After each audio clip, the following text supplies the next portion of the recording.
മലയാളികളെ സംബന്ധിച്ച് ഓണത്തിനും മറ്റു വിശേഷങ്ങൾക്കുമെല്ലാം സദ്യ നിർബന്ധമാണ്. ഓണസദ്യ ആയാലും വിവാഹസദ്യ ആയാലും വിളമ്പുന്നതിനും കഴിക്കുന്നതിനും ചില രീതികളുണ്ട്. പഴയ ആളുകൾ സദ്യ വിളമ്പിയിരുന്നതും കഴിച്ചിരുന്നതുമെല്ലാം ആ ചിട്ടവട്ടങ്ങൾ പാലിച്ചായിരുന്നു.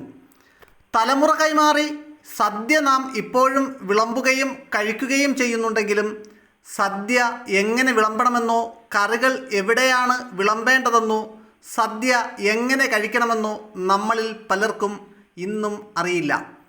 കല്യാണത്തിനോ ഓണത്തിനോ സദ്യ വിളമ്പാനും സദ്യ കഴിക്കാനും പാലിക്കേണ്ട രീതികളെക്കുറിച്ചാണ് ഇന്നത്തെ വീഡിയോയിൽ വിശദമാക്കുന്നത്. ഈ രീതി പിന്തുടർന്നാൽ ഇനി മുതൽ നിങ്ങളുടെ സദ്യ കൂടുതൽ രുചികരവും ഗംഭീരവുമാകും. കറികളുടെ എണ്ണത്തിലും വിഭവങ്ങളുടെ രീതിയിലും ചില പ്രാദേശിക വ്യത്യാസങ്ങൾ ഉണ്ടാവാം എന്ന കാര്യം പ്രത്യേകം ഓർത്തുകൊണ്ട് വേണം ഈ വീഡിയോ കാണാൻ.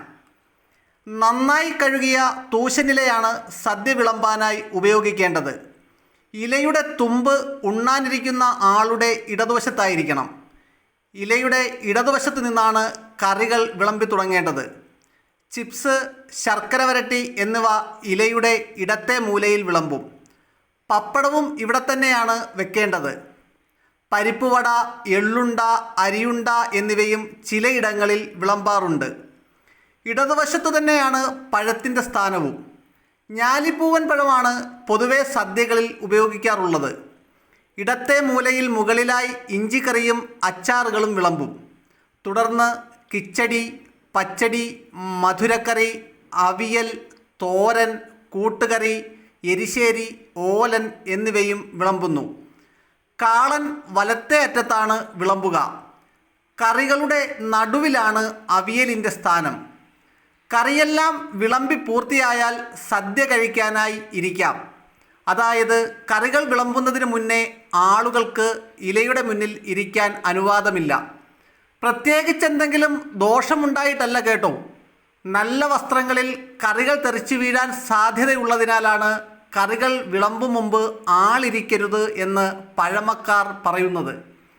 ആളിരുന്നതിന് ശേഷമേ ചോറ് വിളമ്പാവൂ. വിളമ്പുമ്പോൾ ചോറ് പുറത്തേക്ക് പോകാതിരിക്കാൻ പ്രത്യേകം ശ്രദ്ധിക്കണം.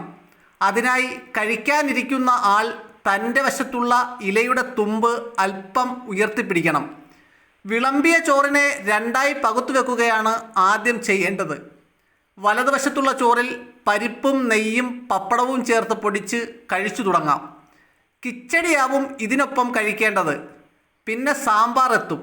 ബാക്കിയിരിക്കുന്ന ചോറ് മതിയാവില്ലെങ്കിൽ വീണ്ടും ചോറ് വാങ്ങാം. അവിയൽ, തോരൻ, കൂട്ടുകറി, പച്ചടി, അച്ചാറുകൾ എന്നിവ ചോറിനും സാമ്പാറിനുമൊപ്പം കഴിക്കണം. ഇനിയാണ് പ്രഥമനെത്തുന്നത്. അടപ്രഥമനൊപ്പം പഴമുടച്ചാണ് കഴിക്കേണ്ടത്. അട കഴിഞ്ഞാൽ കടലപ്പായസമോ പാൽപ്പായസമോ സേമിയ പായസമോ പാലടയോ ഒക്കെ ആകാം. പാൽപ്പായസത്തിനൊപ്പം ബോളിയോ പൂന്തിയോ എത്തും. കുഞ്ചാലഡു, ലഡ്ഡുപ്പൊടി തുടങ്ങിയ പേരുകളിലും ഇത് അറിയപ്പെടും. പക്ഷേ ഇത് തെക്കൻ കേരളത്തിൽ മാത്രമാണ് ലഭ്യമാകുക. ഓരോ പായസവും കഴിഞ്ഞ് നാവിലെ മധുരരസം മാറാൻ നാരങ്ങ അച്ചാർ കഴിക്കാം. അങ്ങനെ ചെയ്താൽ പായസത്തിൻ്റെ രുചി കൂടുമെന്നാണ് പഴമക്കാർ പറയുന്നത്. പായസം കഴിഞ്ഞ് പുളിശ്ശേരിയും മോരും രസവും അല്പം ചോറിനൊപ്പം ചേർത്ത് കഴിച്ചാൽ സദ്യ അവസാനിപ്പിക്കാം. പിന്നെ ഇലത്തുമ്പിലിരിക്കുന്ന ഇഞ്ചിക്കറി വടിച്ചെടുത്ത് നാക്കിൽ വെച്ച് ഇല മുന്നോട്ട് മടക്കിയിട്ട് കഴിഞ്ഞാൽ കൈ കഴുകാനായി എഴുന്നേൽക്കാം.